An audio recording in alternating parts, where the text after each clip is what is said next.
Bonsoir Ian. Bonsoir. Et bonsoir Cody. Bonsoir. Comme vous savez, on est arrivé à la bibliothèque du Pré du campus de l'Université de Louisiane à Lafayette vers 8h ce matin.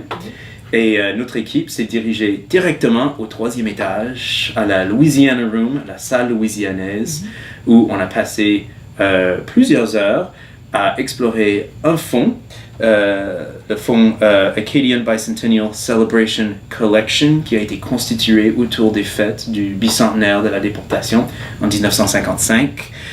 Et avant de parler de ce fonds de documents, parlons un peu des locaux. On entre dans la Louisiana Room, c'est une grande pièce. Et qu'est-ce qu'on y trouve? À quoi ressemblent les installations pour les chercheurs? Bien comme n'importe quelle salle où on fait la recherche à une université ou à un centre d'études, il y a là des tables et des chaises où on peut s'installer et consulter les différents fonds. Il y a des cartables là, qui se trouvent avec des index pour les fonds sur place. Il y a aussi quelques systèmes informatiques là, comme des ordinateurs, des systèmes de visionnement de microfilms et aussi un numériseur que j'ai beaucoup apprécié. Et tu y as passé pas mal de temps aujourd'hui, hein? Oh, beaucoup de temps. Oui. Quel était l'avantage de cette machine? Ben, avec cette machine à numériser, il y avait des supports et on pouvait y déposer les livres et ça tenait les livres et ça prenait d'excellentes images. Oui, donc ça enrichit ma base de données de PDF, hein, de documents sur la diaspora acadienne. Il y avait certaines ressemblances au Centre acadien de l'Université Sainte-Anne. Il y avait aussi des rayons de livres sur un sujet que les Acadiens aiment beaucoup. Et c'est quoi? La généalogie? Oui, absolument. Ouais. Hein? Ouais. Nous, on n'a pas tellement fait ça. Je m'étais posé la question avant notre voyage, à savoir si, rendu à Lafayette, je voulais qu'on explore de manière disparate plusieurs fonds ou qu'on se concentre sur une ou deux collections.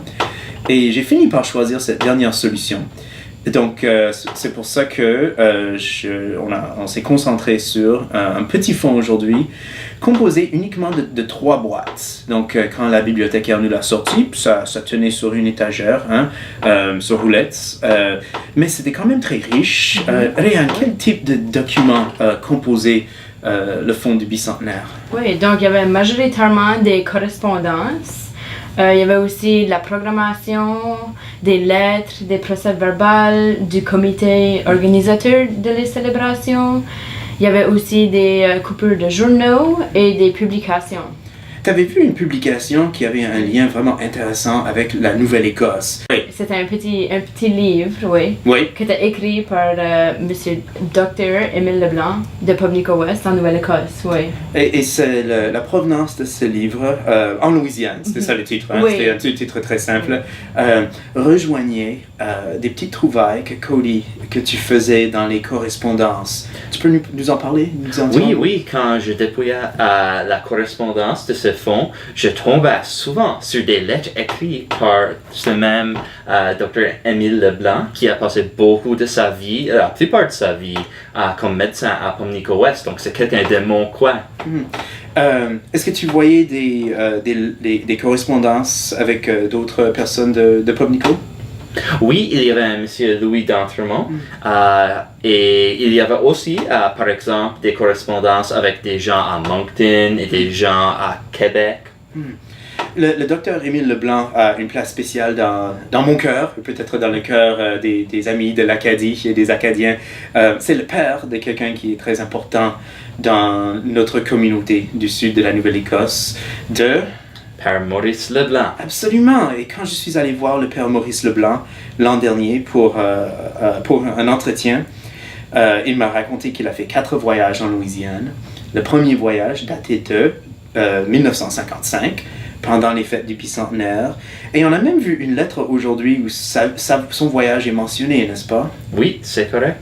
Réan, est-ce que tu as été frappé par un détail ou un aspect de ces festivités? Oui, donc dans la boîte que j'ai regardée aujourd'hui, il y avait une liste de la délégation canadienne qui est venue en Louisiane pour les fêtes en 1955. Et ce que j'ai remarqué, c'est que la majorité des gens sur la liste venaient du Québec. C'est quelque chose qui m'a vraiment surpris parce que personnellement, j'avais pas vraiment fait beaucoup de liens avec le Québec et l'Acadie, donc oui. Est-ce que tu avais l'impression que ces Québécois-là étaient considérés comme les Acadiens qui venaient? Oui, je pense que oui, parce que c'était quand même une grosse célébration et c'était connu la raison de la célébration, donc je penserais que oui.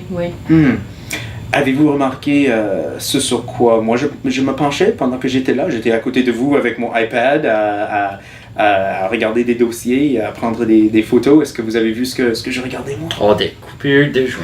Oui, il y avait vraiment, je dirais, une quarantaine de petites filières sur les festivités qui débutaient au mois de janvier.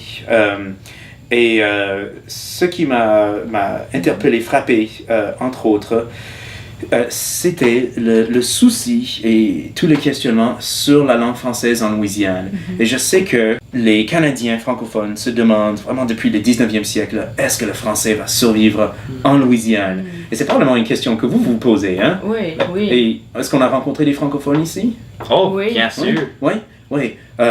Donc ça, c'est encourageant. Mais je vois qu'en 1955, par exemple, c'était un petit article sur lequel je suis tombé, il s'est tenu une table ronde et dont le thème était la survivance du français en Louisiane. Est-ce que la langue va perdurer? Et il y avait des intellectuels du Québec et des militants acadiens des Maritimes pour parler que de ça. Mais certains étaient optimistes et d'autres plus pessimistes. Donc voilà, c'était un peu les mêmes questions qu'on pose aujourd'hui. Oui, et donc la réponse est peut-être pas, je suis pas très évidente, on ne sait pas trop. Oui, c'est ça. Ouais. Est-ce que vous pensez que ça vaut la peine de finir, de dépouiller le fond demain matin? Oui, définitivement. Oui. Merci à vous deux.